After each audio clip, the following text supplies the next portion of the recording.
Yesu ashimwe cyane bene data nshuti zanjye mumurikirana kuri social media zanjye ndabashuje mu izina rya Yesu.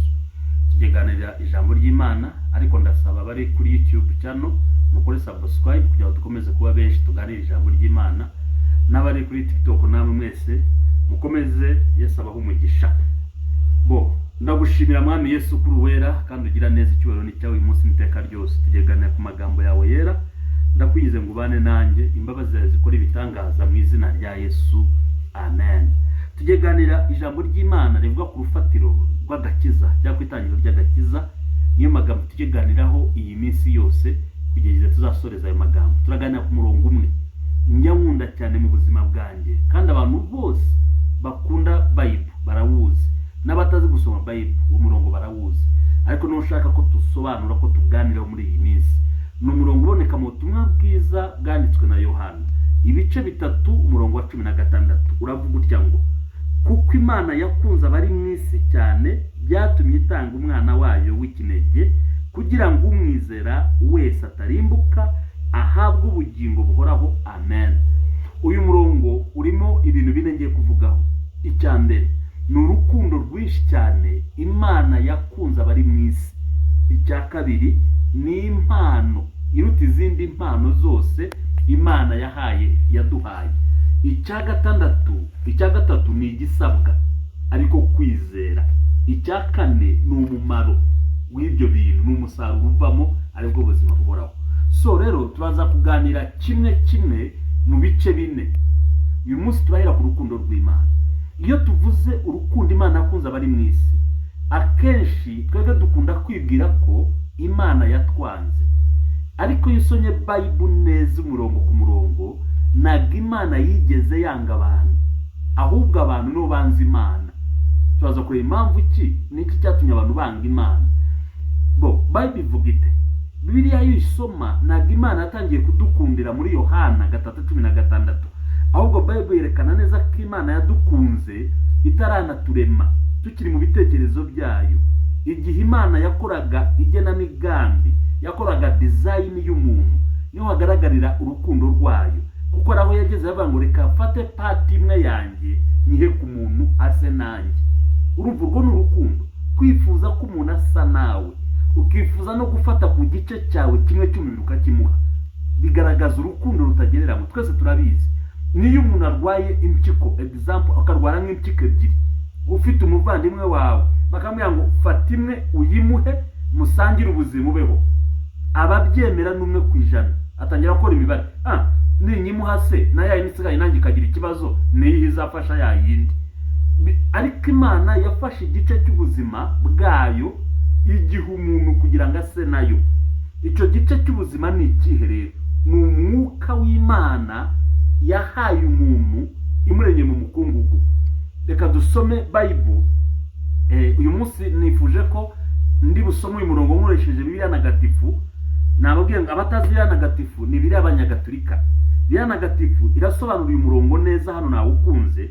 Uravuga ngo mu itangiriro 2 murongo wa 7 bavuga ngo, nuko uhoraho Imana abumba umuntu mu ibumba rivuye mu gitaka, amuha umuntu mu ibumba rivuye mu gitaka, amuhuha mu mazuru umwuka w'ubuzima, nuko umuntu aba ubuzima. Bible ivuze ite? Ntagatifu irasobanuye ngo Imana yabumbye umuntu, uwo ni uyu mubiri, ni igice cy'umubiri, yabumbye uyu muntu mu gitaka, mu ibumba rivuye mu gitaka, mu mukungugu wo hasi. Ngo Imana imaze kumubumba imuhumekera mu mazuru, imuhuha mu mazuru umwuka w'Imana uba ari ugira ubuzima bw'umuntu kuba buzima, ariko umuntu yavuye mu gitaka. Niyo mpamvu umuntu Imana yamwise Adamu. Adamu ni izina riva mu Giheburayo rivuga ubutaka, nimwo izina Adamu ryavuye. Bivuze ngo rero 90% umuntu yagizwe n'igitaka, ariko kubw'urukundo rw'Imana, Imana imuha igice cyayo cy'ubuzima aricyo mwuka. ikimuhumekeramo umuntu abona ubuzima buzima. Iki gice cy'Imana yahaye ubutaka cyari kivuze iki? Cyari kivuze ubusabane, urukundo rw'Imana no gusabana n'umuntu yaremye.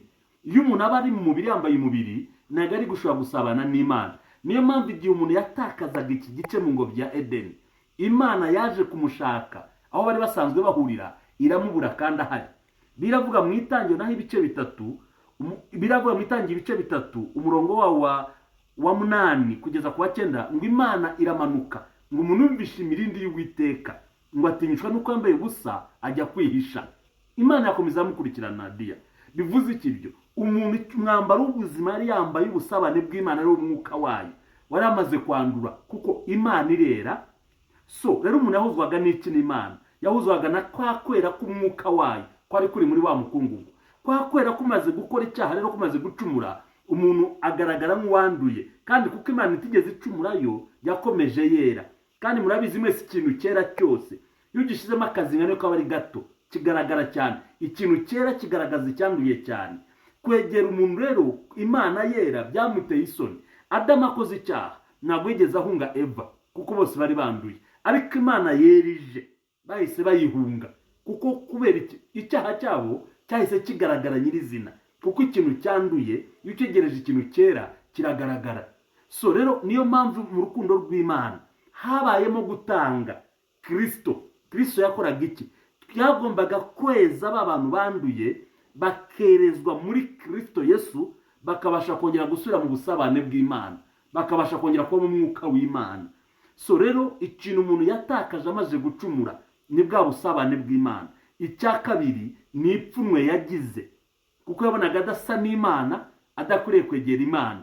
Arebye umubiri yambaye abona uteye isoni, kuko icyo bari wambaye cyamaze kwandura. Rero iyi Imana Bible ivuga ite? Iravuga ngo icyo nashaka kuvuga ngo ni ikiye ku 8, nuko nubwo umuntu yamaze gucumura ngo Imana yamukurikiranye. Umuntu wagira ipfunwe nkawe arihisha, ariko Imana ikomeza kumukurikirana, ikomeza no kuvugana nawe, ikomeza no kumushaka. So rero ntabwo ari twe twakunze Imana, oya, ahubwo ni Imana yadukunze. Ntabwo twagiye gushaka Imana, ahubwo ni Imana yadushatse. Urukundo rw'Imana kuntu rukomeye, irangiye twe bayihemukiye, twe banayanze, twe banayisize, irongera ibanayitanga ikiru cyo kongera kutwunga nayo kugira ngo twongere tuba abana b'Imana.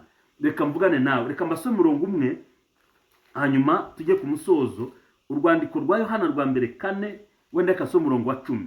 Haravuga ngo muri iki nimo urukundo ruri, suko twebwe twakunze Imana, ahubwo nuko Imana ariyo yadukunze igatuma umwana wayo kuba impongano y'ibyaha byacu.